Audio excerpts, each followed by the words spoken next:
you jump the fence, you're on edge, and as you're kind of like getting your bearings, like looking where you're gonna go, you see and hear this drone with strobes and lights and a floodlight flying towards you.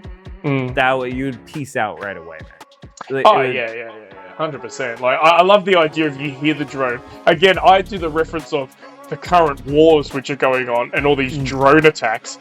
All these soldiers must have PTSD from just hearing drones and stuff. Yeah. And now you just break it. Yeah, you hear it and you're just there going, what the hell is that? You'd skip out, right? Like, you would hope so. Again, just another preventative thing. You're never going to, like, if someone wants to jump over, get something, jump back out, you're not going to stop that. Like, it's almost impossible, the drone's right? not actually going to tackle. Correct. But in fairness, an on-site guard is also not going to exactly right. Like, the only way you prevent things like that is then having better management of your site. How hard is it to get into your site? Where are your valuables and everything kept to stop them going from that, right? Like, that's different. When you got stuff like, again, car yards and stuff are the bane of our existence because they're just out there, right?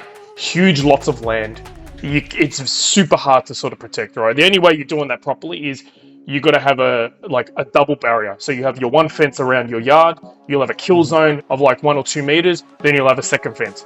Who's doing that, right? Because then you've got to get over your first barbed wire fence, then you get the alarm event, and they're still got to jump another fence, then you can action things quicker. Then you release the hounds, and then you got the hounds or robot hounds within the kill zone. And they just start coming out, so they'll get it before they jump the next fence. That's sick. That's what we want.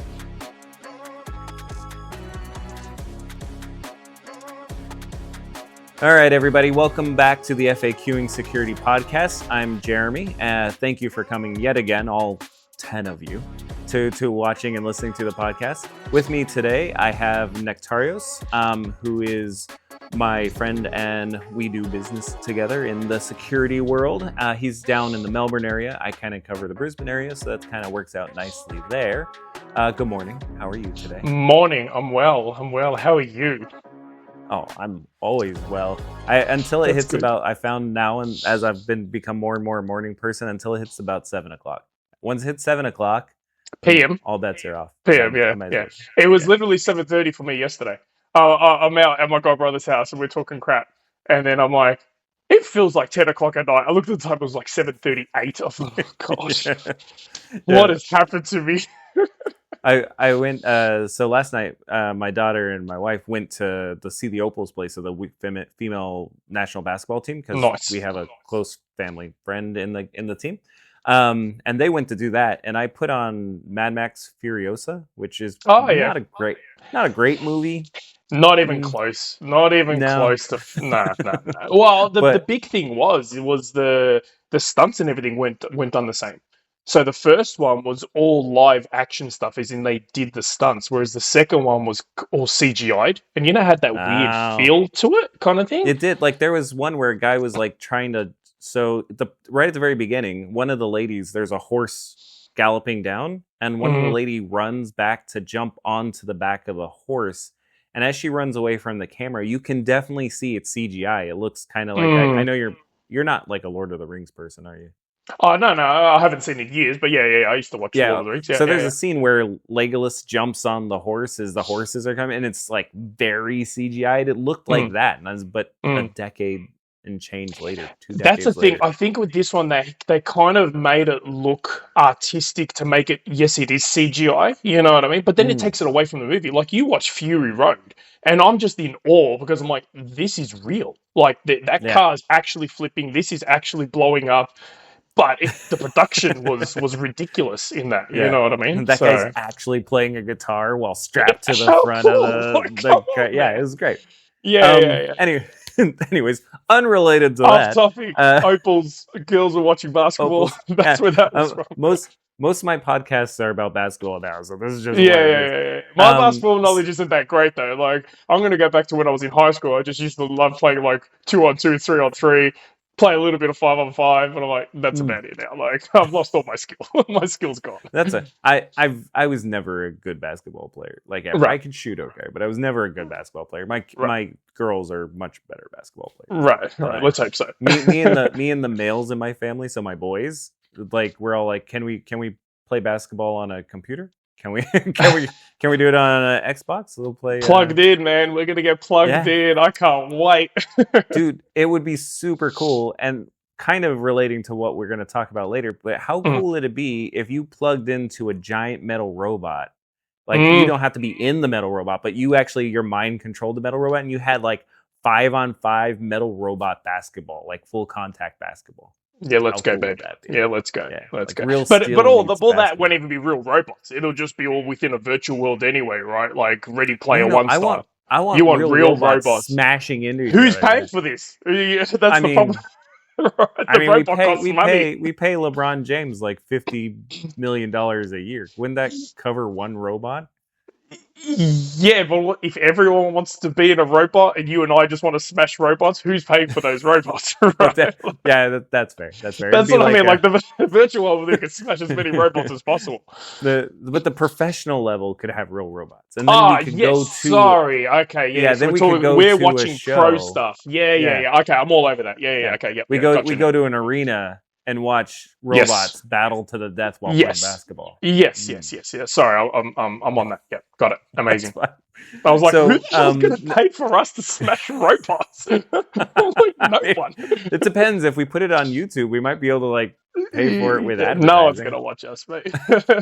You said there's 10 people watching. Now that I'm not watching, there's only 9. 9. This is true. You have to watch this episode. You're on this episode. I'll watch this one for about 5 minutes. Go, I don't want to look at myself. Screw that. See you later. Check out. You're going to put it on mute. You're going to watch the whole thing, and then you're going to watch it again on Spotify, and then you're going to share both of them. Yeah, share it. That's what everybody needs to do.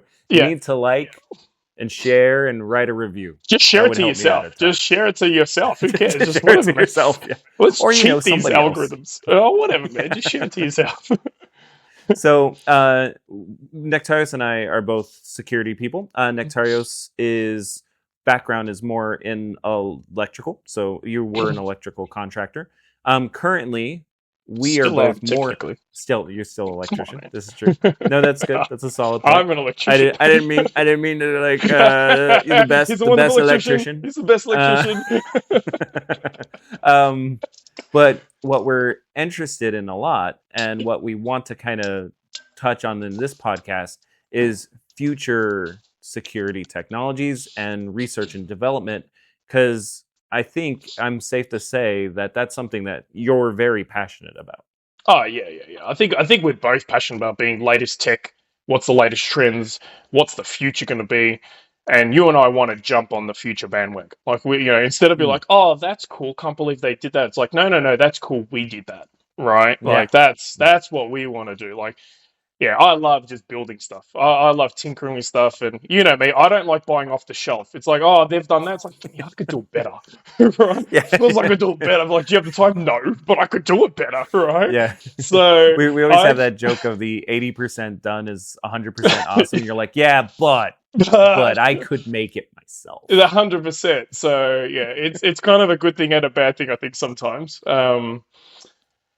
Yeah, but I think that's where you and I really are wanting to push towards. So it's coming. That's a solid spot there. So let's talk about the current state of technology and security. So we're talking about access control, keyless entry, video cameras, CCTV, but not really CCTV because that's not a thing anymore. Alarm systems, communication devices, things like that. Currently, what are your thoughts on the current state of how the manufacturers are R&Ding stuff before it goes to market?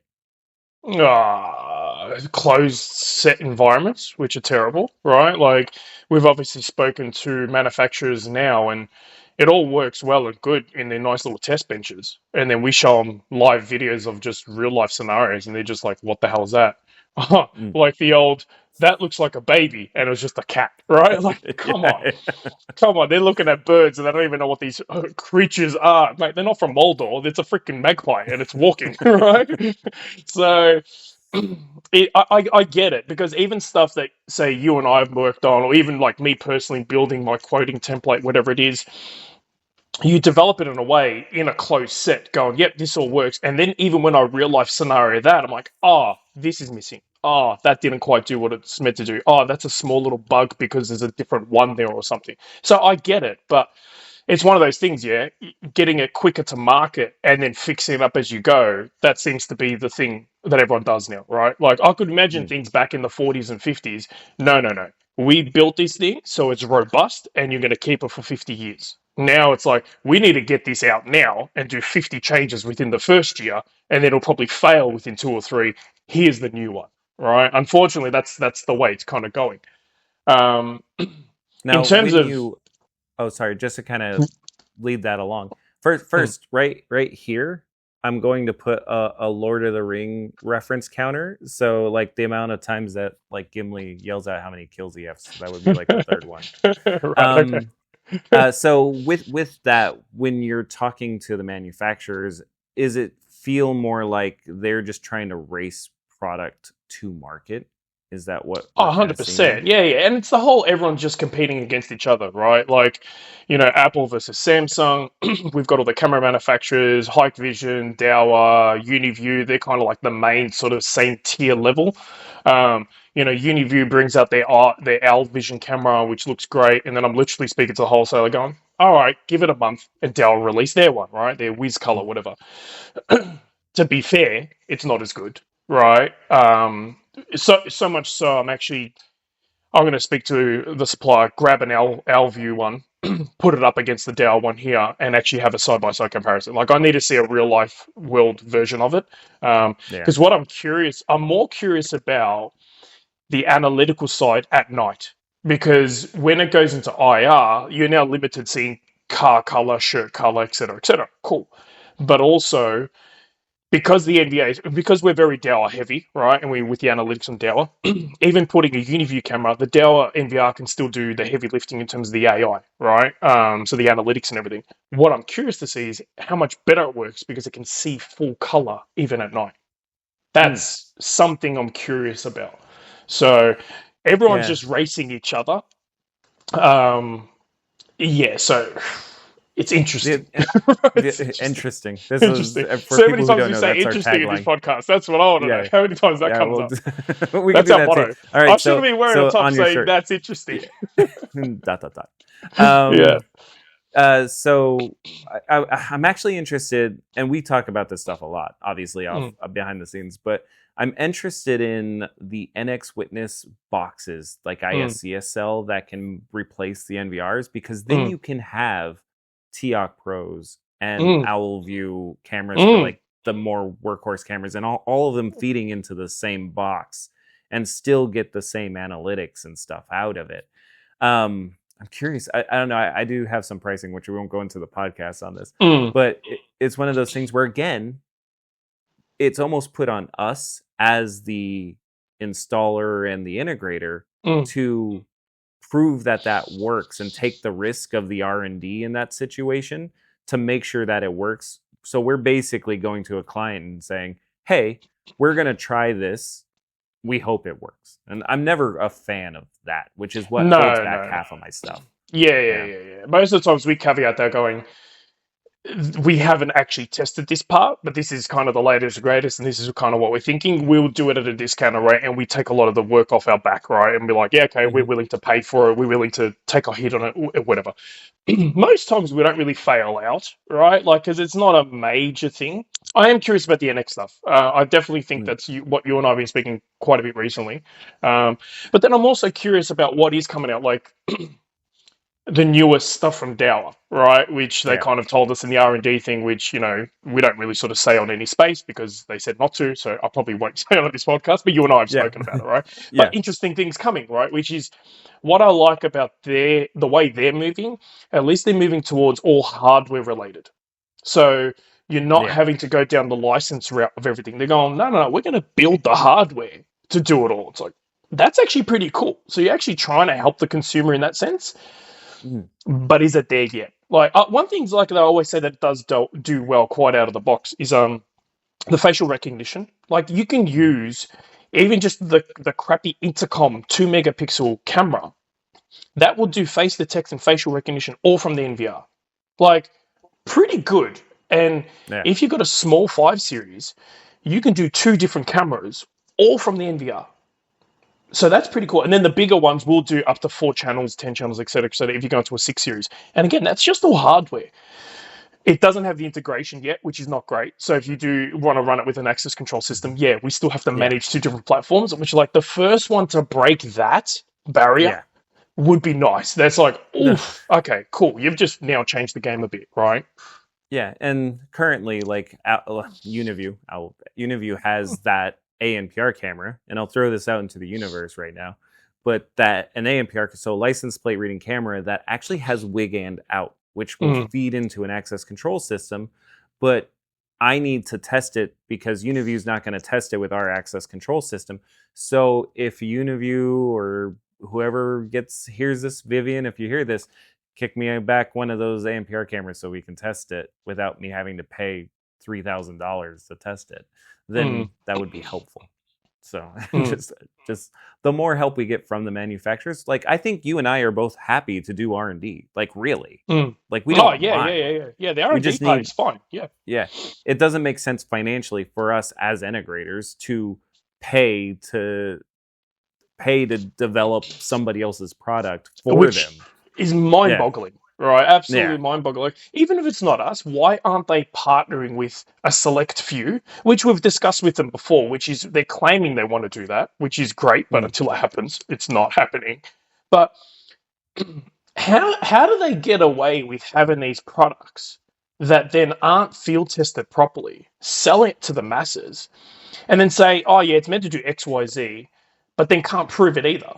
Which is again but we're dumb enough to still buy it, right? Yeah, but what else you can do? Yeah. What else you can do? Yeah. What we need to do is produce our own crap and then sell that, and you're top tier now, right? Australian made, Australian owned, top tier, made in China. Really. You're seeing more of that though. Like you look at like Inception and Inner Range, like coming out with a camera range. You have Ajax with a camera range.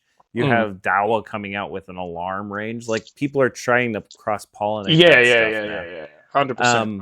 Yeah. So that'll be good. Now the last kind of part of that section there is I have feelings about this, so I'm curious what your feelings are about this. If I'm a camera producing company, so like Hikvision or whatever, right? And my goal is to get the next product onto market. And then I have these products that are existing that are flawed. Currently, what's happening, and I may be wrong on this, but this is anecdotal experience here. Currently, what's happening is they're going, I'm going to focus on this new product and getting this new product into market rather than focus on supporting this older product and keep building this up to where it works the way it should. Do you find that you find the same thing? Yeah, 100%. Yeah, they're trying to release the new bells and whistles to keep you sidetracked. Oh, there's the next shiny thing. Let's grab that. You know you didn't fix the last shit, right? Okay, but we'll go to the new next shiny thing, right? Yeah, that's all it is. They're just trying to release the next thing quicker and quicker. And I've got a feeling it's the same sort of thing with the Apple and Samsung ecosystems, right? If you're Dower, you're like, I can't really bother changing because I know the ins and outs of how good and bad it is. Same as Hikvision. You're like, right, it does this bad, but it does that good. I'll just stick with it as well. I haven't seen... Wait a second. Pause. What you do? My screen recording stopped just now. Mine's still ticking over. Yep. All right, good. All right, give it a second. Sorry about that. I cut you off there. Keep going about the. That's fine. I don't even know what I was talking about. Crap about ecosystems and shit. But it's true. Like you kind of get locked into it because it's not necessarily you're almost happy of how well it does stuff. You almost know what the flaws are and how to work around it, right? It's that's really what you're doing. You're trying to mitigate the crap that doesn't work. Is you go, okay, I know it does this. I'll just stick with this, whatever it may be. I'm curious to see who's going to break the barrier, right? Like for me to swap over to something else, they need to show me something that's like, damn, that's damn good, right? Yeah, I'm curious because, like you mentioned before, Inner Range has now popped up their camera little icon, and they're good at teasing stuff. Like they're good at getting things out to there testing it pretty well before it hits the market. Like before they release their Bluetooth credentials, I remember the wholesalers talking about it, blah, blah, blah, and they had it out with integrators, like quite large scale integrators where they had big sites and they're testing it already there in the field before it even got released to everyone else, right? Same now with the cameras. They're smart. They popped up the camera icon on the app already, and everyone's like, "What's this?" They built up the interest. They can see that people interested, and then hopefully, I'm presuming, depending what they do, they'll produce something pretty decent. Whether they're going to partner with a company already, or they use it straight off the bat like brand new stuff, I don't know. So yeah, no, it will be interesting. It's hard tough. It's like you said, there's all these companies. They're very similar, like to the point to where like I'm not going to break a current relationship or like supplier relationship or like R&D based relationship because somebody else has a similar product, right? It really has to be something that kind of like groundbreaking. Yeah, man, it's got to be like wow. Yeah, it's the way I always kind of thought about when there was a period where like Xbox had like Halo, right? Or like if it was video games, or like PlayStation had like Gran Turismo was like PlayStation, yeah. And people would buy those things because of those exclusive features or games in this case. Like I have a Switch because I wanted to play, Zelda. Like that's the only place I could play it. So that's why I ended up buying the Switch. Yeah. So no, that all makes sense. Now, to kind of grow paper going over there? How's the paper pen my hard show copy, that to the people. Show that to the people. This is the first podcast we've done that I haven't been in the same room as people. True. A new experience. We're trying new things. Well, we're so far away from each other, right? Like we have to sort of get one off the bat. I'm hopefully coming to Brizzy soon as well, so we could do an in-person one. Which, if we talk too much crap now, we're gonna have nothing to talk about. We'll just be staring into each other's eyes lovingly. And we is it gay if we do it over the internet like that? No, not at all. How about if we're in the same room? Is it gay then? Because I don't think so. No, probably still good. Yeah. It's probably fine. I love it. No, hopefully your wife doesn't see this go. This guy's not coming over. This guy's not allowed to come to our house. She grabs popcorn. Like, oh, nice. This is nice. No, we actually I was down in Melbourne this week, and we were planning on doing an in-person one Wednesday night, and we ate dinner. And then I was like, "Are you actually like awake enough to do this? Because I'm exhausted." And you're like, "No, that ain't happening."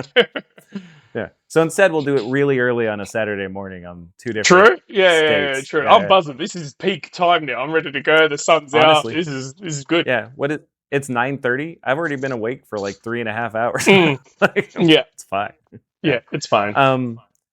So we've kind of talked about the state of security R&D, which is not great. They're doing insight, very, very pre-planned research and development, right? Like I was watching one from UK recently, and they're doing all of it within a remote demo, but both sites are actually right next to each other in the same office. It's all very controlled environments. What would be your dream of how R&D should be? Because you have a lot of ideas on this. When you think of how R&D should be, what do you envision for these companies? Well, first of all, I guess you got to bench it within a controlled environment, make sure it does what you think it's meant to do, and then have a real case scenario, right? Where either you have the warehouse or facilities to do it yourself, or you just partner with a client, right? If you just tell them, hey man, they've already got security there, whatever it is, we're going to change this out for you just to use it as a test bench. Like we've spoken to clients as well before going, hey, can we test this here? Same thing leading up with, say we're going to get into robots and everything like that too. We're going to approach a client that we're really close with and go, we want to test this on your site. That's the only way we can really do it. I want to see a real life scenario going, I know the faults that have happened here. I know where all the blind spots can be or whatever it may be. Let's now put it there. That's the only way to really do it. So for us, it's different when we start bringing our own stuff in, because that's what we would do. right? But then we're kind of almost getting something that's been pre-built anyway. We're not completely building it from scratch because time, right? Yeah, Um, agreed. time and money, obviously. So Yeah, yeah. I'm a fan of that method too. Like even if I go to a client and be like, "Look, here's what we want to try. This is the latest and greatest. Mm, We want you, can you help us out by paying the cost? You'll literally be paying the bare minimum, and that covers the gear, and we'll cover the labor for the R&D stuff and make sure it works and all that stuff." It's the only way I see that actually helps somebody, like a client, as mm. well as kind of covers that, what we were talking about before, where we're laying out cost for R&Ding somebody else's product for them, which I don't Yeah. like. So Yeah, that's right. I yeah, guess depending on the product as well. Like, I'm still happy if you were to buy the product yourself. I guess depending on more of a big ticket item. Like when we're talking about the robots, for instance, I don't expect the client now to buy this robot for us to test it there, yeah, right? no, We're gonna probably have to purchase one. Hopefully, we get a discounted rate, etc., whatever it may be, and be like, well, this is an expense, but we have to be certain before we go to purchase it. Going, okay, it's at least showing that it can do what they're saying it's going to do, right? yeah. Um, Well, at least do the basics of what you market, please. Yes. correct. Yeah. And funny enough, isn't it funny that even the one that we're going to be looking at, I don't know how much we can actually say within this of like the little. A little bit, not too much. All right, Yeah. well, say We got to keep some secrets. correct, but like the product we're looking at, it's actually bought by a different supplier, or not supplier, integrator, whatever you want to call it, and they've done all the R&D on it, right? Yeah. To a certain point. Hmm. And then we're like, oh, we can actually integrate with this. Okay, you've already done X, Y, Z. What about we do this, and this, and partner up as well? But like, that's not even coming from the supplier now. That's still someone else Yeah, like us buying exactly. that and piss farting around with it to get it to a certain point, right? Hmm. So interesting. Interesting.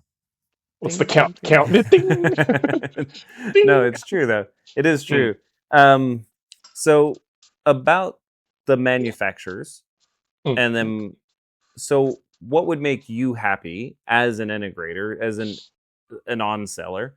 What would be the balance you'd be looking for support for existing gear versus that getting the new thing out? Um, I guess almost the same way like the inner range thing has kind of gone, where here's the new gear, have your selected integrators that you trust and are actually like, these people are half decent. Let them real world test it, find the bugs, clean them up to a certain. You're never going to find everything, right? Something's going to pop up because of some other obscure scenario, and then release to market. You Hmm. may be that fraction slow, but I reckon how many times they've probably lost people because, an example like the first ones that I ever dealt with Dower years ago, right? I got these, I go, here's a piece of crap. I'm not going to use this crap.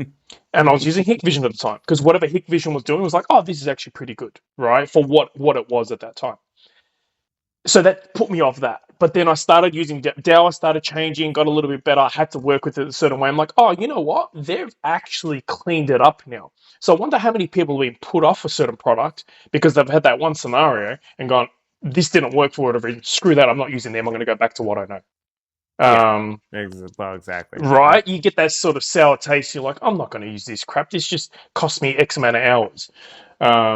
Sort of dealing with it. Yeah. Yeah. I think Now, they've got to stop just trying to rush it out like that and mm, fix it. Because what is the most thing that we've told them?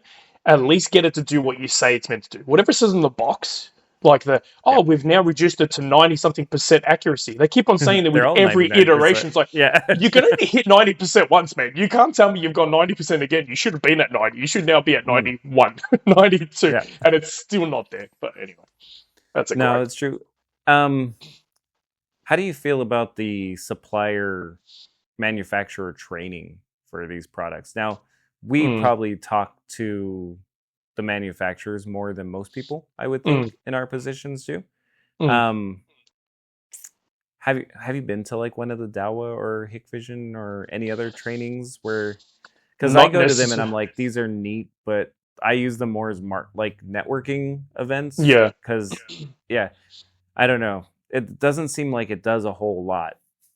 How do you feel about the role of, is there a spot in the market for third-party trainers or training programs? Potentially, yeah. What I don't understand, as the manufacturer, you release a new product. Why aren't you doing your own videos on it? Their own videos, right? Go, hey, this is the latest TOC Pro. What's the advantage over the Series 3? It's this, this, and this. Click on this video to show how you set up an analytic. Click on this video to show up how you set up. Why don't they have their own product guides, right, within the website? Like, it should be clear as day, right? If I'm going to Dower and I go to their products, I go CCTV and I go see their cameras and whatever it is, I click on the Pro, just for argument's sake, have everything there. The firmwares, don't get me started on firmwares, right? Like, firmware is just, how do you not have your firmware readily available? Like, come on, man. Yeah, That should I don't be know basic. these are all IoT devices. Like, I don't understand how they don't know how to call home to download their own firmware. Yeah, exactly right. I shouldn't even have to go to the website, right? Like, it should be like, that was one of the big things we spoke about until going, your firmware upgrade sucks. Like, I should just go to the NVR. The NVR should just literally scan each camera, going, yep, this is whatever. And then what I'd love it to do, what I told them, is going, let's just say you've got 20 different cameras, 20 cameras in total, but you've got 3 different models on there. And then it knows, okay, camera 1 is this version, camera 2, 3, 4, whatever. It should just download one of each and then be able to associate the firmware to each camera. Because what it does now, when it does do it, is it'll scan them all. And if you just do all, it'll go to the first one, it'll download the firmware, then install the firmware. And then if you're lucky, it'll go to the second one, download the firmware, even if it's the same firmware, then install. Like, come on, man, you're killing me here, right? Like, It's because the problem isn't is it? if we're on 4G sites and we've got limited data as well, first of all, speed could suck, but second of all, data limits as well. You can be hitting data limits. But all right, let's just say they didn't have that. I should still be able to go to Dower, find the camera model, download the firmware, then at least just upload it to the NVR or whatever, or that easily. But I can't find the firmware. The No, it's firmware's hard. not there. Yeah. Right? And then Like, there's a whole OEM market as well too, which makes it super complicated. So you can go to sites where they're Dahua cameras, but they're not Dahua labeled, and the firmware is actually different. Like, and then finding the correct, or the model number is different. So trying to find the correct model number to get the correct firmware through that tree, and then you have to worry about, are you on the Dahua International site or are you on the Dahua 100%. Australia site? Yeah, And that's not yeah. just Dahua. I'm using Dahua because we use them Because more we than use it, yeah, anybody else. we get 100%. But that's yeah. all of them across the board. Well, in saying that, Inception's firmware is the best. For their firmware updates, rock. Because even when they've got a module update, it gets downloaded with the main firmware. It'll tell you these modules are out of date, and then you can just do the update. Nice. All web-based, you're not on site, nothing. Like, they've got their firmware updates down pat. So much easier. Like, the Protege is not even that easy, right? Like, the Protege is not there either. A bit hard, yeah. Correct, yeah. And some of them you can't do over the line like that either. And God forbid you have to update the software for the server. Scary. Yeah.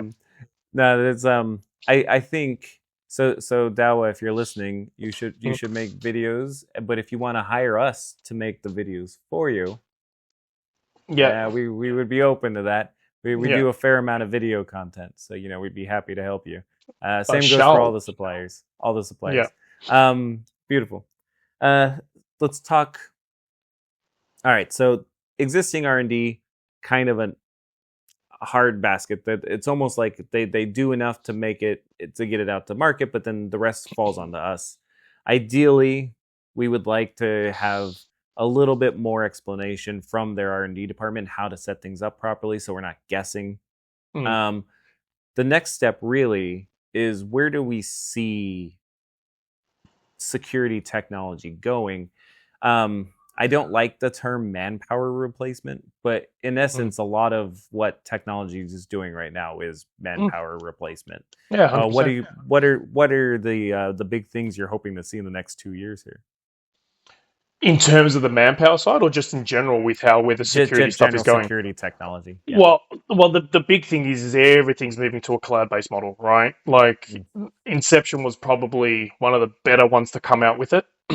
You're now seeing obviously the Dower stuff having their own cloud-based stuff. They've got the hardwired model finally coming out, so they're listening, right? They're actually listening, which is good.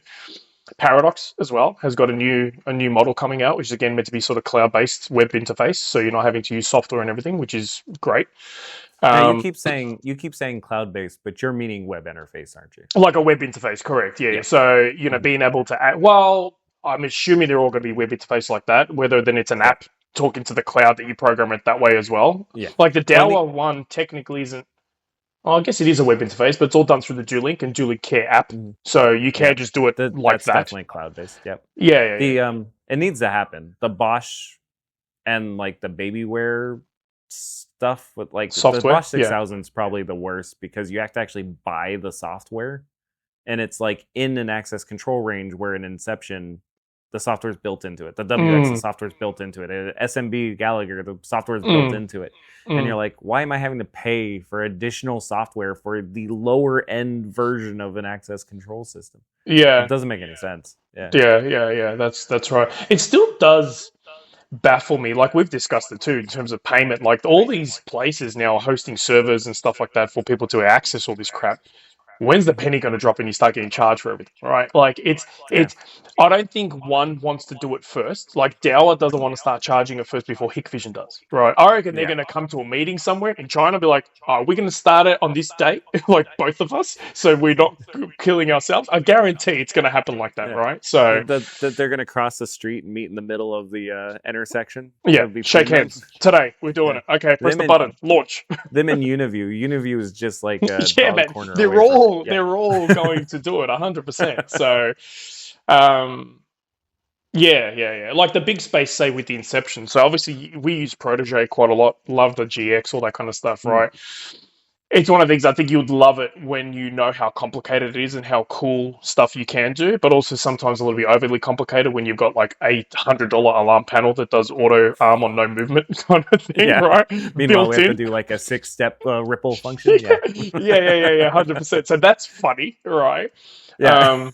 But the one that I'm keen to see is, again, inner range. I refer to inner range only because I think they seem to do things right? They don't just jump the gun and go, yeah, we're just going to release this for the shits and giggles. So their cloud-based one where integrity will eventually phase out, and now you've got Inception controllers everywhere or something like that that's now all web-hosted and do multi-site, that's going to be cool, right? Yeah. That's going to be the game changer. If Inception moves into like multi-site cloud, it'll start pushing into the GX and like the Gallagher markets easy. Oh yeah. They'll push them out of them. They'll push them right out because people love the Inception of how easy it is. And I'm two sides to this. I agree that it's nice and easy and it's got like a nice check sheet to fill out, which is great. But also I don't want it to be too easy where any monkey can do it, right? Yeah. I think it's that. But I don't think they agree with you on that one. Yeah. They don't agree with me, right? But also they're going to be careful because they don't want to just piss off integrators and everything as well, right? Like they're the people they want to deal with, which is good because they still just don't sell to the general pop either, which is nice. They've got it quite closed off, so they've done that really well. And the good thing about that is you're not getting kind of screwed. Like again with manufacturers to suppliers. You stop recording again? No, keep going. You can keep going. Like I like the model of say ICT. You're buying from ICT, right? CSD, you're pretty much buying inner range and say a Paradox or something like that from them, and you're getting it almost from the manufacturer. The Dow one and the Hikvision one is annoying because of so many dealers and everything here, or distributors, I should say, that are within Australia. But I don't know if I don't know if the market's big enough here for them to take the plunge and be like, we're just going to become the distributor and everything themselves. I don't know what they do overseas, actually. Like, do you know what they do in, say, Europe or the Americas or anything like that? Like, are they their own distributors or? No, I actually don't know because obviously we're here in Australia. We don't know. Yeah, I'll be interested how that kind of works. There But is. then, yeah, go on. Oh, you go. You can finish I was that. going to say, then the next really thing is the manpower, right? Is going into, well, first of all, robotics will be one thing, right? So on-site robots doing stuff. Yes. And the second thing too is then operators in terms of control rooms having more AI built into that, Mm. which is either done off-site or maybe on-site machines that are doing more of that before it gets filtered to an actual person, right? Yeah. So, So, and we have a few things kind of that we're looking into as far as mm, this stuff as well is concerned. We won't go into that because when you're actually up here in Brisbane, we'll do another podcast specifically mm. about that. Oh, Oh, teaser, teaser. teaser.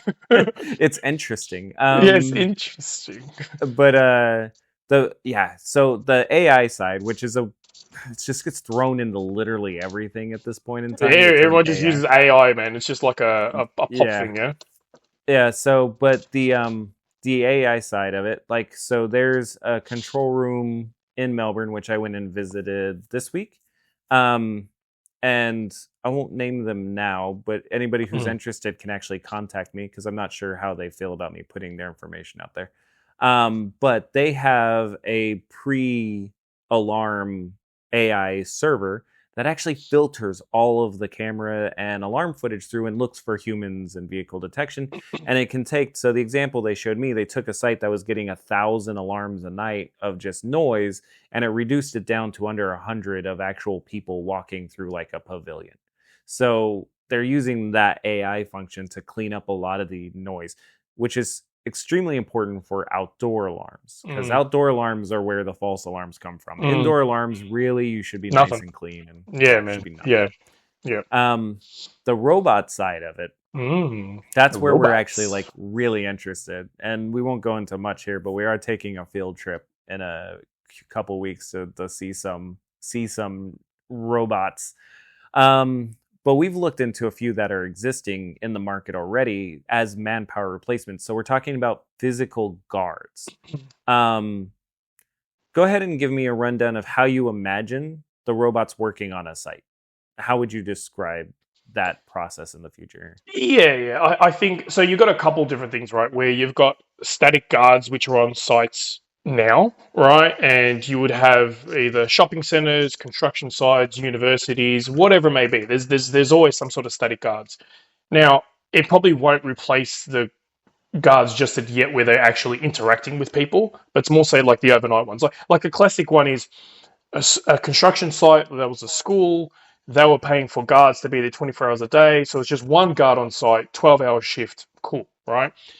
They don't do anything. Let's be honest, right? Like Yeah, they fall they're asleep. most of the time sitting in their car, and I actually think an actual incident happened because the people were on the other side of the site, persons in Mm-hmm. their car, and they still didn't do anything, right? Yeah. So the idea would be either like a flying drone or a ground-based drone, which can do a number of things where it can do just perimeter checks on its own. So it goes out, does a patrol, parks itself, happy days, and also then be incident responding, right? So the same way we do analytics with cameras now, if you could then have that camera go off, it sends a signal event, whatever it may be, but then also the drone there goes to check it.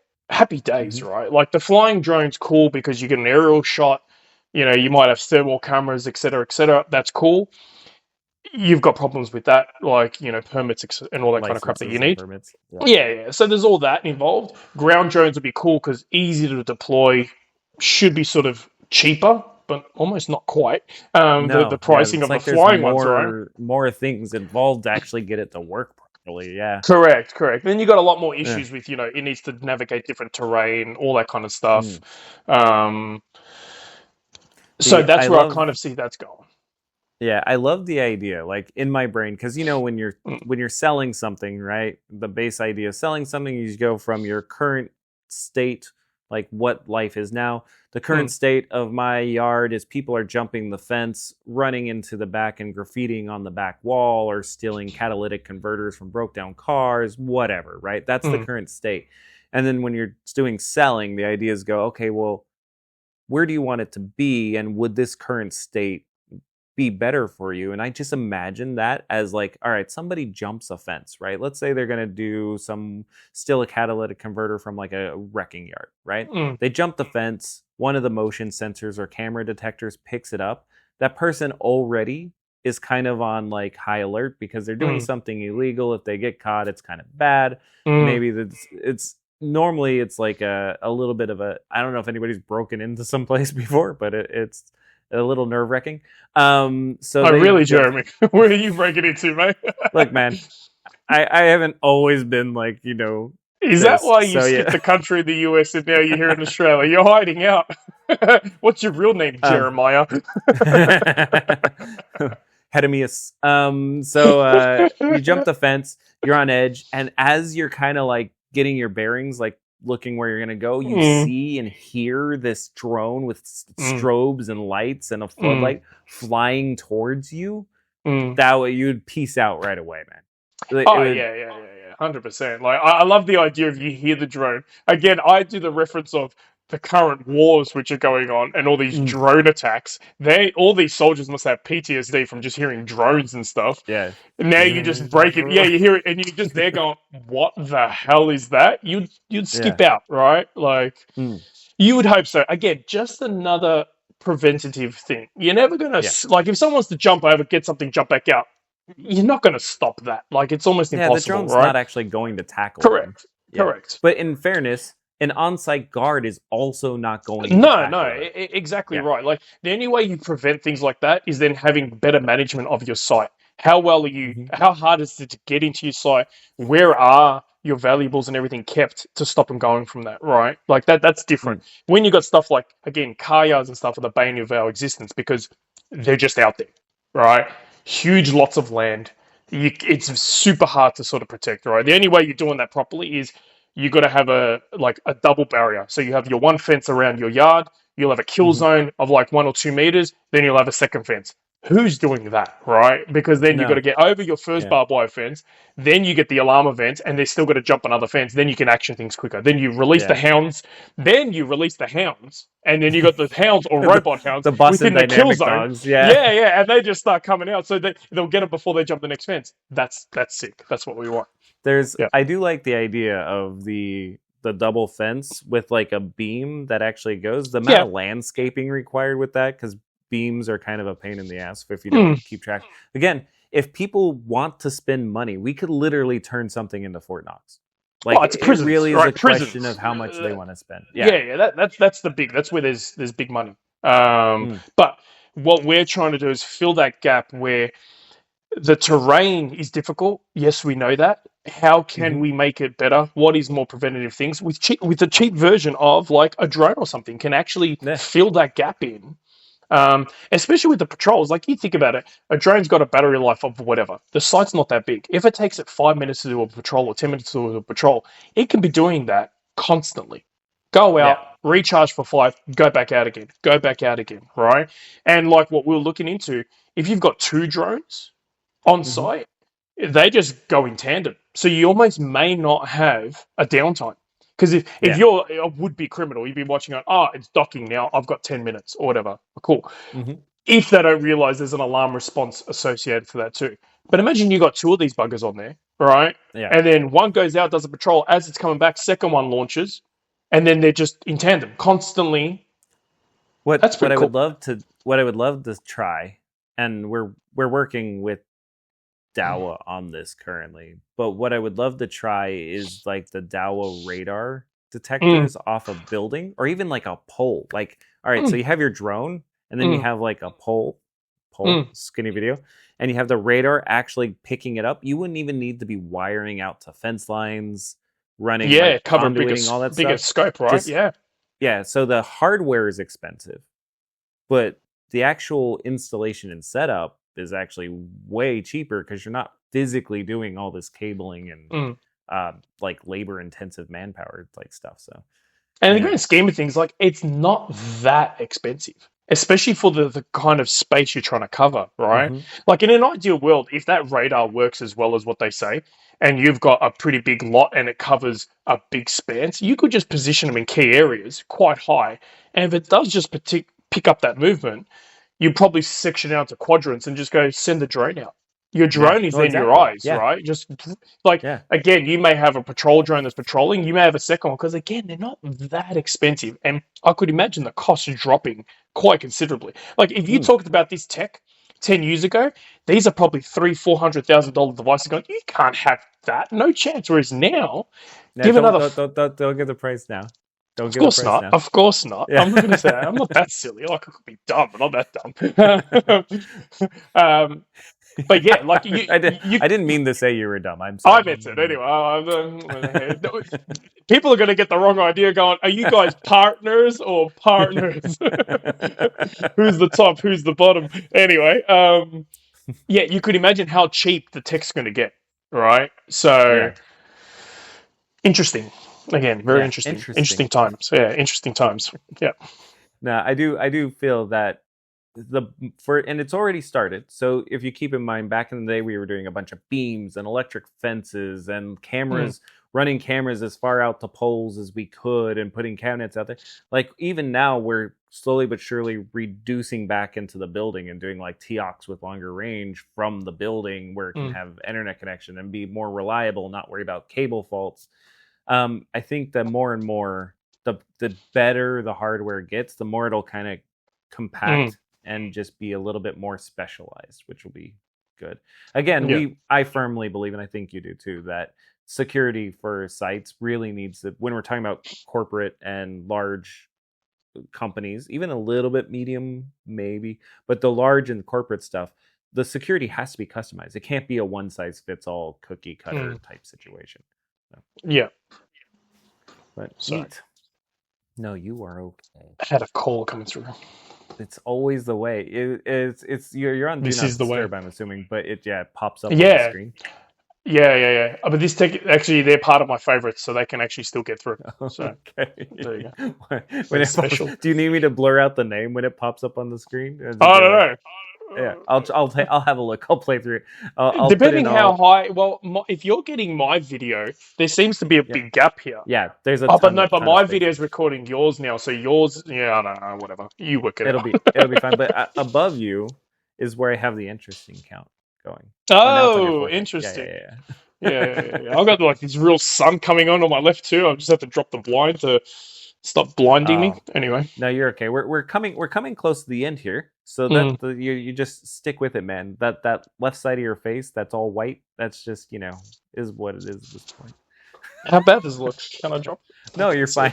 Now you're gonna be super self-conscious about it. No, you have one ear that looks like it's like you know how Donald Trump does like the orange tan but doesn't do his ears? That's kind of what you look like. Oh, it's actually coming through the gap of my blind, so I can't even block it out. That's hilarious. You bastard. Anywho, I don't know. The other one we were talking about was I really like the idea of like a ground-based drones inside like a corporate or shopping center that kind of just wanders around. Yeah. And that's something we haven't found a solution for, but we're looking. But that you're the type of person that you're like, you know what? I could build that. I can Frankenstein it, man. Like, just pull together parts, and then once you've got something that's almost proof of concept, then speak to specialized people that do certain programming and stuff of gear and be like, this is kind of what I got. Can you make it customized for this, right? Like the classic example, like say, I'm not going to use my vacuum at the moment because it's on the fritz, but a $300 Roomba, like the robot vac, has basically got the tech involved for it to just drive around, map its environment, see there's something in its way, and go around it. Like, how can I not just bolt the brains out of that, put it onto a bigger chassis, bigger batteries, bigger wheels? The electronics still go to the same servos or bigger servos to just drive bigger equipment and do the exact same thing. Like like that can't be that hard, right? No, it seems completely doable. Yeah, 100%. Yeah, I just got to take the wires that go to this motor and put it onto a bigger motor and just drive a bigger bot, right? And then something goes wrong, starts spinning in circles, goes wild, and launches itself somewhere and breaks someone's shins. I'm like, yeah, sorry, my bad. I made it out of stainless steel to kill a robot. Happen, guys. Oh gosh, so that's good. Maybe not as easy as what I think. it's very we are slowly edging towards like Black Mirror episode with Oh yeah, technology. Yeah, like yeah, yeah, there's one that I always talk about where it's a black and white episode, and I can't tell you what season or episode it is because it's not. yeah. But these people break into a warehouse and they start getting chased by robot dogs that actually like chase them and kill them, like all the way down to like homes, like and things Mm. like that. And it's like I think that's what people are afraid of because there's a lot of people who are actually anti-progress with robots and AI at this moment. People are afraid of losing their jobs. Oh yeah, yeah, yeah. The thing is, things are inevitable, right? You can't stop progress. Right? You go back as Mm, far as the printing press. You go back as far as industrial revolution with machines and stuff like that. Sectors move. The problem with how AI is progressing, it's actually going to take a lot of work away because it can yeah. do so much. Well, the way the First, the way the way that I heard it and the way that it was kind of explained to me was people are worried because when 90% of the population used to be farmers, right? mm, And then the combines came out and machinery and the people were all those jobs went away and people moved into factories, but in that move, they were still mostly physically trained already. It was like a physical to a physical job, right? So yeah, you went from working on a farm to working in a factory in a more urban environment, yeah, but you were still using your hands, you were still mm, using your shoulders, you were still using your muscles. This one, people are going from, all right, you may be a coder or you may be an accountant or a customer service representative, and these things are coming in and taking your job, yeah, but there's nowhere where your equivalent skills can move to actually have another job. mm. Now, I don't know how true that is because we don't know, right? We don't Like know. when you Yeah, look we at don't the know what the farming future. one, it's Yeah, 2020, it's hindsight. no We idea. don't Yeah, know what's going to happen. yeah, I have my son, my oldest son, does coding, and we've talked mm, about this before, mm, but just so the audience is included. yeah, Um, and we were having the conversation and he was like bummed, and I was like, oh man, what's going on? And he's like, well, the job I've been training for, what I've been going to school for, all this stuff, like he's gonna have hex debt, which is like mm, college debt for American people. He's gonna have all this for a job that when he comes out of school is not gonna be there. And we literally sat down and are like brainstorming. And mm, what we were kind of coming up with was he really needs to take his expertise in knowing how programs are put together and all that stuff, but then he needs to be working on learning how to prompt AI and mm, how to actually like build prompts and use AI to do the stuff. But for him to be more of the liaison between the end client and the robot, because not everybody's going to be able to use AI. Like we were talking about building a no, website just before. You can mm, literally talk to Chat GPT and it can build a website for you. yeah, And this wasn't even us. This was somebody who I don't know what their technical skills, they must be decently good. But mm, they were able to sit there and get an entire website made yeah, just by talking to Chat GPT. yeah, But going from like say we know a couple people who own businesses that would not be able to use AI to build a website. correct. Yeah, What they need is they need that one person who can communicate with them and also communicate AI to be that bridge. I see a lot of bridge jobs, oh, huge, basically. huge. Yeah, yeah, yeah, definitely. And then there'll be very probably specific AIs that you Mm, use to do a specific sort of tasks, right? yeah. Like the way we've kind of talked about before, going, if you're the human manager, CEO, whatever here, you'll have your managing AI, whatever, talking to all your other sub AIs, doing all the work kind Hmm. of thing. So I think that's the problem. It's not necessarily the people that are already half cluey enough to do things. It's with the problem with the say AI, and then especially with the incorporation of robotics, you're now taking the physical human element now away. Because Hmm. before it's like, okay, yeah, you had robotic machines doing welding and all this kind of stuff in manufacturing. But now when you start building bots, which are kind of humanoid versions of that, that now can literally replace the human, and also now the AI stuff that you can literally replace to chatting and all that kind of crap as well, you're Yeah. now taking a lot more away. Yeah. So, and I don't know, like you and I are inclined to want to work, do things new, and all that kind of crap. A lot of people aren't. They're just happy to do their job, which they're unhappy about. Now Mm. they're going to get their unhappy jobs taken away as well. Now what are they going to do? Yeah. That's Well, going to be interesting. You and I disagree on this. Like, we've had this conversation because I'm like, look, unhappy people are just going to be unhappy no matter what you do. You give them $1 million, they'll still be unhappy. I get it, but at least they've got a job, right? Now, if they've Yeah. got their crappy retail job that they hate for whatever reason, right? And then some other Not that people all love retail their jobs are crappy. no. You I love was you just guys. I was just about to say, and then you got someone who loves retail and that's their passion. Cool, but now the people that are just there because that's all they can do because they haven't tried to venture out into anything else. What are they going to do now? Like, unfortunately, I feel for those. I feel for the people that actually love the retail job because if that gets taken away, that Yeah. might not get taken away. That might actually be the industry. Like, if I'm a So, human going out to a shopping center, I think I want to see other humans, right? so I actually have a theory about this. So, all Mm. right. So my theory is that AI is going to take a lot of repetitive, menial stuff away.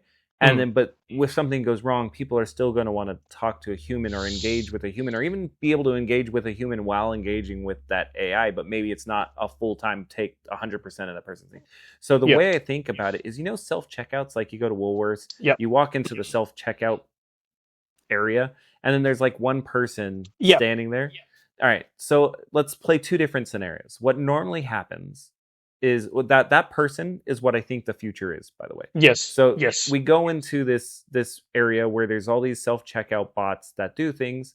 That person's there, something breaks, I can talk to that person. Yes. But normally what happens is that person stands there and they look disinterested, like they don't want to be there. They walk around like, ugh.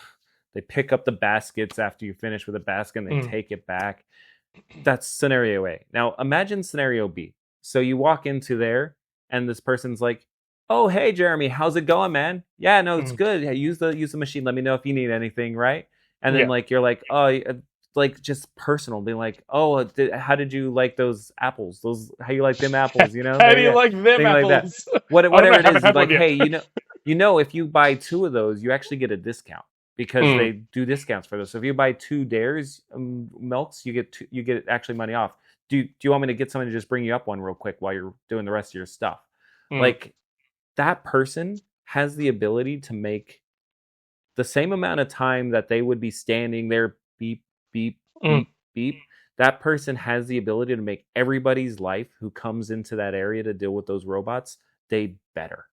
If something breaks, they can go over there and be like, no, man, let me take care of this. This one's going to clear. We'll move you over to this one. I'll get this fixed up. Like, it's so weird, but I think the most valuable skill that a person can have moving forward is the ability to be a kind human being. Yeah, look, I totally agree with that. But I'm going to put the big but here, right? So we love playing devil's advocate, right? Well, I like when you're butts. on one side, I cannot always love lie. playing the other side. I love playing sides, right? The problem is that's already now. The biggest thing that I've seen is customer service has dropped off the radar, right? Like, but I think that's my point. Yeah, but the problem is that then you're still going to have a select few that are actually good at that. Like, as a kid, I worked into a supermarket and everything, right? Like, the main thing was you see people, hi, how you going, sir? How you going, ma'am? How's your day going? Blah, blah, blah. Someone comes and asks you a question, stop what you're doing. Hi, how you going? Yes, show them, be pleasant, be nice, whatever, go back to what you're doing. Make sure there's paths clear and stuff like that. People don't even do that. Like, you go to drive-thrus or whatever, people are, hey, don't even talk to you, don't even say hi, don't even tell you what your order is. Like, people are already getting worse and worse, and the younger generations are getting even worse because it's more on-screen stuff. They're not actually being more personable. So again, you still, like what in your scenario, again, that's still a select few that can at least have those relationships. So this is the problem. I think what it's going to be is the select few will still be good at doing whatever they're going to do because they'll change to what they need to do to work within that environment. It's the ones that give zero shits, the ones that just hate life or whatever it may be. What are they going to do? Because now all the stuff that universal income, man. Like, I think the best few like movie scenario is Ready Player One, right? Where they do get like something very basic. Everyone's just plugged into shitty VRs and just living their life that way in little containers. Like, unfortunately, that's probably going to be the space, and eventually it'll turn into like a Matrix style where you're just actually plugged in. And then forget about it. If people are there getting all their dopamine hits and everything from that, mate, they're not leaving. They're not going to walk outside.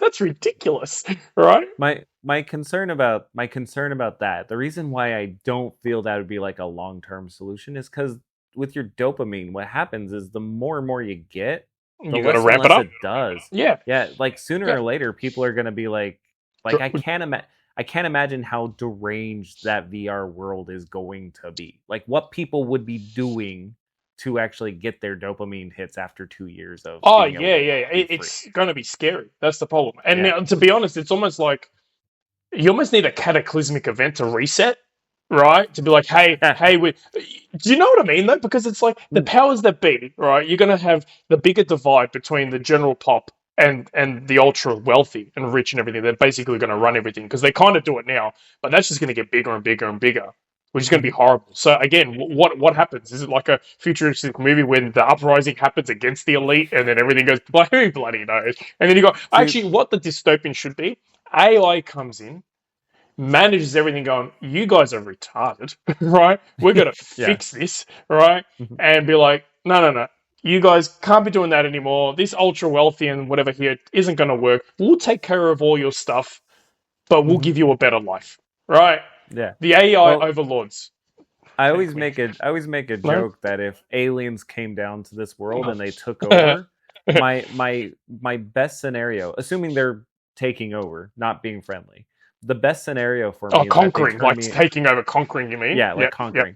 The best scenario is they turn me into a house cat. Like a human, I'm still me, but I'm just like a pet that's able to wander around their houses and just kind of do whatever I want to do. And like, I'll poop in a freaking sandbox. I don't care. Like I just get fed all the time. Yeah, I get to sleep all day. See that when you put it that way, you just be a cat. It doesn't sound as bad as being, a slave. Like, but I'm not doing work. I don't want to be doing work. I just want to be there to be pretty and like just be party. Right. Interesting. Yeah. It's not to be a house cat. I want to be more like a dog though. I'd rather be a dog than a house cat. Well, I mean, they're pretty much the same. I mean, they're pets. I'm sorry, cat and dog lovers right now. No way they're the same. I want an alien that goes, good boy. He's a good boy. Me. Yes, I'm good. I don't know, man. It's interesting where that's going to go. It's funny because, like, my kids are obviously in school, and they're learning how to do things and all that stuff. It's like the traditional stuff, but they're not ever really taught how to be enthusiastic, charismatic people. Like that's just not taught. And then the other thing is the AI thing is they're not taught how to use it properly. They're almost scolded when they do use it because people use it to cheat, obviously, right? Yeah, that's right. Yeah. So they're not really being prepared for the new world. Well, I don't think they can be because the teachers teaching have got no idea. Well, yeah. I mean, they don't know. I mean, they've got no clue. And marketing knows this. So companies who do a lot of marketing know this in the fact that they will say, oh, this has AI in it. Even though really it just has smarter analytics in it. It's not really like, I don't know. And then now there's like ATI or something coming out, like the next version of it as well too. So I don't know. It gets thrown around very loosely, but that's the thing with the schooling things are not there to teach actual kids about life, right? No. Again, it's one of those institutionalized things. Go there, do your day, sit in class. I was actually thinking about this because a lot of my mates, their kids are now starting prep, right? And they all love it, which is great. I'm like, so these obviously the schools are probably a little bit more hands-on-y, like the interaction between the teachers and kids are probably better than when I used to go to school. But I was also thinking this. So when I was younger, I was allowed to do whatever I want. Like be outside constantly, ride my push bike wherever I want, go see my friends. Now I get put into a class where I have to sit and listen to a teacher that's boring as hell because the way the curriculum was back then too was a lot more stringent than what it is now. It's like sit at your own desk, listen to this person that's teaching you crap, whatever it may be. So now I'm imprisoned, right? That's what I'm kind of looking at it. Whereas these kids, they don't have the freedom to go outside and do whatever they want. They're actually being brought up inside the house. This is where you are. This is what you do. So going into a classroom almost feels like, oh yeah, this is normal. So I wonder if then their relationship to school is different to what mine was when I was younger as well. Yeah, and I think part of it as well too, school still exists because parents need to work. Oh, you have to. That makes sense. I know you have to. That's all they're there. They're glorified babysitters, right? Like, school holidays doesn't seem like a holiday to anyone. It's worse for the parents, right? Now it's like, what the hell am I meant to do for 2 weeks now? I'm like, shut up. I'm on a Zoom call. Yeah, right, right. And it um, almost now too that there's probably less. What's the word I'm looking for here? So again, when we were younger, we were able to be left alone, and we're thinking, okay, little Timmy's not going to fry his face off if he tries to do something. Whereas I got mates that their kids should be old enough to just sit at home by themselves. She's like, I don't know what they're going to do. Like they're dumb. Like they're actually yeah. going to get themselves into trouble. So when COVID hit, Mm, kids obviously being different. Izzy, my youngest one, was hated it. She couldn't go mm, to school. She couldn't play basketball. Part of the reason we moved up to Queensland was so that my girls could play basketball still. yeah. Like it, all that stuff. Tyler was like his dream scenario. He was like, wait, so I have to be strapped to my computer for, Yeah. 15 hours a day Yeah. and I come down for meals? Wonderful, right? Winning. Like he was in heaven, yeah. To the point that we've actually moved we have a laptop set up for him now because Tyler's homeschooled. So we have a laptop set up for him down in my office now, so that when he's doing schoolwork, he actually has to leave his room and come down and be part of the collective, as it were. Yeah, Um, yeah, yeah. and because when I'd go up into his room and check on him while he's doing homeschool, and he'd have his schoolwork on one monitor, Netflix running on another monitor, some sort of Twitch thing running on another monitor. Too And much, I'm like, right? There's too much yeah. going on. I'm like, how do you even focus? And he's like, no, it helps me focus. I'm like, no. I'm sure you think it does, but it doesn't. You're gonna come down and use this little laptop to do your schoolwork for all Mm, this time. So it's different things, but it'll mm. be interesting. It'll be interesting to see. I'm actually more worried about the older generation that hasn't retired yet or may not retire soon, about being able to deal with AI transition stuff. So I don't Mm. know. Even Because not they even the don't. older, even our generation, slightly younger, that Hmm. even though there's more technology around now, people don't know how the tech works, right? Yeah. Like my younger niece and nephews who they're in their 20s or whatever it may be. Yeah, they've got an iPhone or whatever it may be. They don't know how any of it works. They just know how to use the apps themselves, right? Yeah. So they're not really inclined then to be like, oh, what can AI do for me? How do I use kind of AI? It's just more of, can you answer this question for me? That's about it. Not it's a tool to be used to make your life easier and do work for you, right? Yeah. Like a good example, I'm quote unquote an IT professional with an IT degree. I use air quotes because I don't Hmm. really do IT, but like that's what I went to school for. It's all this stuff. Like I grew up in it, but I went Hmm. and took like a prompting course that was Oh put yeah. online by Google, Hmm. and I was like, I did not even realize you could do this. Like Mm. all the way they do it and the way they kind of structure it and the way there's actually a set way you're supposed to Yeah. talk to the AI. Yeah. And to get it to Yeah. ask you questions, and then it remembers your answers to the questions it asks, and then it's actually super powerful. But Mm. it's one of those things for me, in somebody who deals with obviously other human beings and also organizing teams and stuff like that, is it's just a really powerful tool. Like I don't know if I have the same fears of it taking my job No. as other people do. Whereas for Yeah. me, I'm like, oh, so I can use this tool. Like, all right, if you gave me the choice of using a power drill or like a hammer drill versus like a chisel and a hammer, like I want to use the better tool, right? Yeah, yeah, yeah. It Precisely, it precisely. Yeah, it's the argument we had about whether or not using Photoshop or Visio, because Visio is the dumber down thing, but you're like, but yeah, I want to use the better tool. yeah. So Which is still not what I want, right? yeah. Not even close Well, to what I want. Yeah. again, I promote to everybody I talk to. If you use Photoshop or if you're using a knocked off Photoshop, try GIMP 3. It'll take you a little bit to get used to it, but I don't know. They're not paying me, but GIMP, if you want to pay me for saying, for putting a little bit of a kick there, help me out. Help a Yeah. brother out. Help a Yeah. brother out. Yeah, no, I don't. No, no. If anything, we're on a different spectrum where we're looking at all these new tools that are now going to be like, hey, we can do more with less. That's Yeah. essentially all it is, doing more with less, right? So you don't need that X amount of office staff now to do whatever you got to do. You just be running AI agents using these tools to do a lot of the back end for you, which is Yeah. cool. And it's not even like I don't want the people. I just want to have a bit more hey, this person's going to show up because it's an AI thing, right? Yeah, Not you got to work with people's exactly. personalities now that don't want to be there, right? That's Well, what and it sucks. also it allows you to hire more for culture fit, right? As well too. Mm, You're not just hiring people constantly because you're having to throw people at a problem. yeah. I would much rather hire somebody and pay them more to be bubbly, enthusiastic, friendly, great customer service, and be able to manage all of the customer facing bots, Mm, right? Be the manager of the bots. And at some point, that's going to get taken, and that person would have to move up and manage multiple different yeah. sectors of bots. But Yeah. really, that's a big thing. We'll be looking at hiring bot managers. That's what, Yeah. yeah, Yeah, that will be the basically. future. You're basically going to be paying their salary, which is a subscription fee to certain AI bots that are trained to do certain things. Right. That's where it's going. Exactly. Like that's where I And see it actually going. the subscription fee is less than the Mm, salary.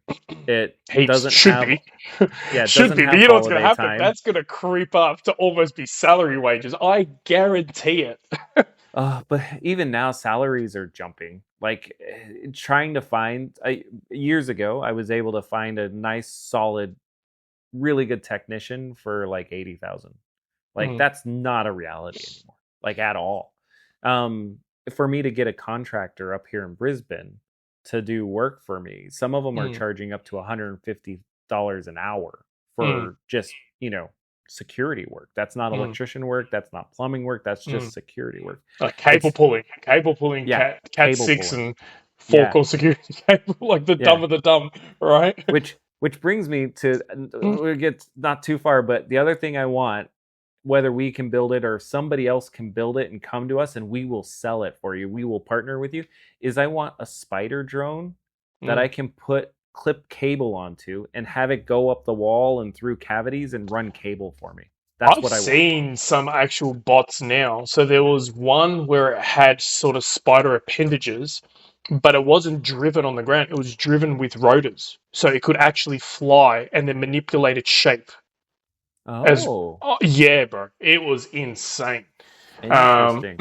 yeah, and there was one which was a ground-based one where I think it had maybe 6 legs or something, so it was quite wide, but they never found an obstacle. It just thinned itself out and went Yeah. around the obstacle and came back out again, right? Hmm. So Yeah, well, that's what if you think like rats, that's what rats do. Is their rats are like that, but they can like yeah, get down to like that yeah. As thin long as and their head squeeze through or something holes. can fit, the rest of it's gonna fit. Yeah, Like, yeah.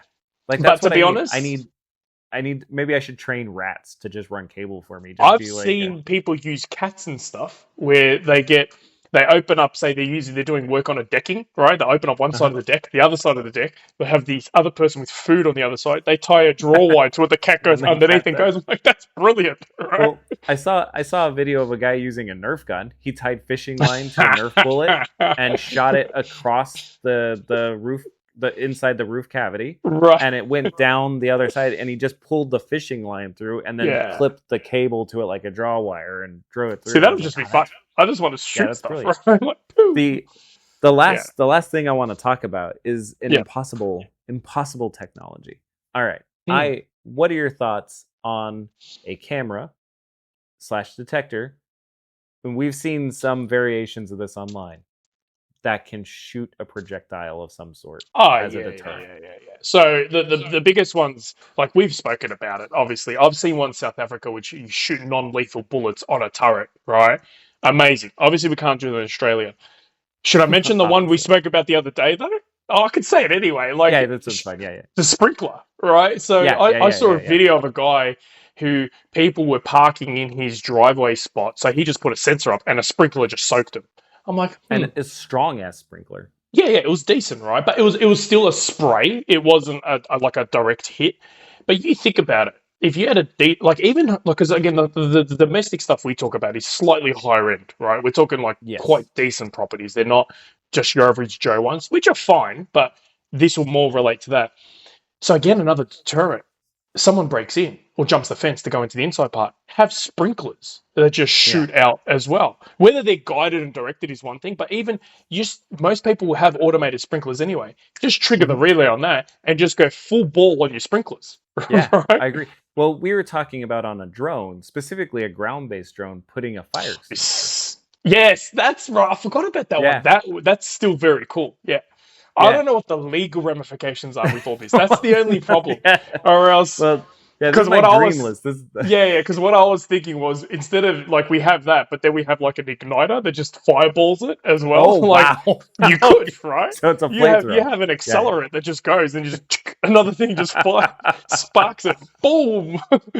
You coming in That's here, nice. mother effer? Let's go. I do feel that like paintballs are entirely a plausible solution. We can't have them even here in Australia though. You're not allowed a paintball gun unless you got a license. That's true.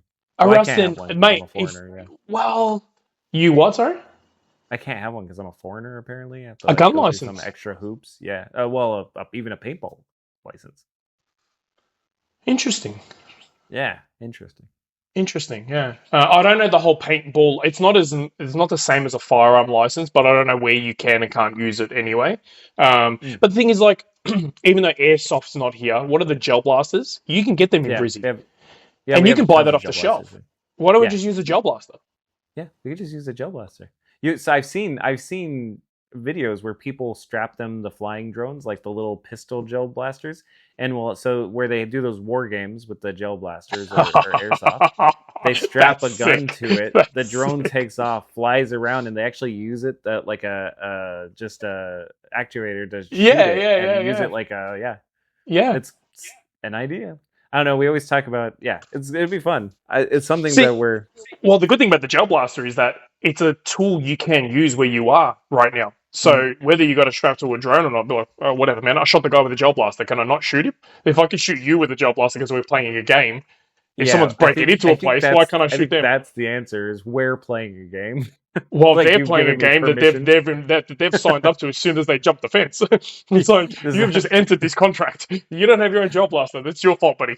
Right? Please be aware there's gel blaster games going on here. Be prepared. True. I'm on it. Let's do it. I do like the sprinkler idea though. Sprinkler's awesome. Again. Yeah. Sprinkler's awesome because if you are again, a non-guided sprinkler, that's one thing. That's easy. You just turn on all your sprinklers, go nuts, right? But then a guided sprinkler, right, like turret style, which then just is hooked up to a tank and can shoot a decent-sized beam that you can get, I don't know, call it 20, 30 meters, that's pretty cool. And it just follows the person. So the auto-tracking's on already, because the PTZ's going to auto-track the person. Yeah. The sprinkler just follows. Yeah. Sick.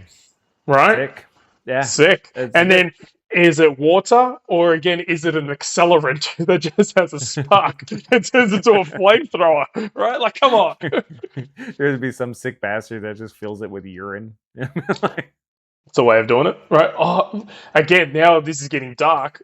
Like shooting some sort of acid or something like that too, man. Yeah, right? Like, but let's just do the normal water. Even the water. Imagine you break in, all of a sudden you're getting squirted with water. You're like, what the hell's going on here? Again, more deterrent. Get the hell out, right? There would have to be some chemical you could add to it that would make the water just smell really bad. True. Yeah. And also like leaves a trail or something like that, right? Like you mark bills, right? or like it's visible in like UV like a fluorescent. Like Yeah. That's cool. That's cool. It's got little nanobot technology too, so then it uses the same as like AirPod tags, and it pings off things. So now you're covered in the spray, and as you're driving, you're pinging to all the AirTag stuff, and like that's the person you can track them. Boom. Exactly. We could do this. Or better yet, it hits you with the nanobots. And they like crawl into you, like in your mouth, and then all they do is just give you the permanent runs. So you're like constantly. Oh yeah, just shotting yourself all over the joint. I apologize. I don't know why. That's why. I'm surprised it took this long to get to pooping. Like how did it like take this long for us to start talking about scheiße? You get hit with the water, and all of a sudden the cold sweats start. Oh, just go. What's going on here? Just explosive diarrhea all over the joint. Oh God! Somebody's at my door. Let's go ahead and wrap it up here. So let's do it. Thank you for coming on to the podcast. This is actually you're welcome. Yeah, it's always fun. This is the first one we've done remote, but the next one we'll do in person. So we have a nice, good video, and it's a little bit easier to do. But this has actually worked out quite well, I think. How do you feel about it? Yeah, I'll be curious to see once you put it together how it comes out. Yeah. Excellent. But It's Shan. Shan's here. Hey. She's like, stop kissing boys over the internet. I'm not, I swear.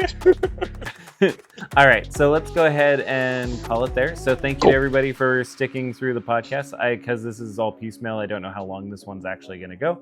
But I'll edit it all down and put it out here in the next few days. So thank you to Nektarios for coming on and talking technology with us.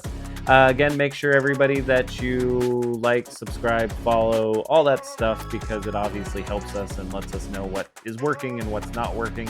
Feel free to send us comments and stuff like that. If you need to reach Nektarios, I'll put his information in the show notes. So if you're interested in working with him with drones or security or anything like that, you just reach out to him. Flamethrowers, just hit me up. And then obviously my information is there as well. So we're open for communication. This is not just a one-way conversation. So please reach out and we'll start that conversation and have a chat. All right, everybody, you have a very good Saturday or whatever day you're watching this on, and we will talk to you later. Nice. Peace. Bye.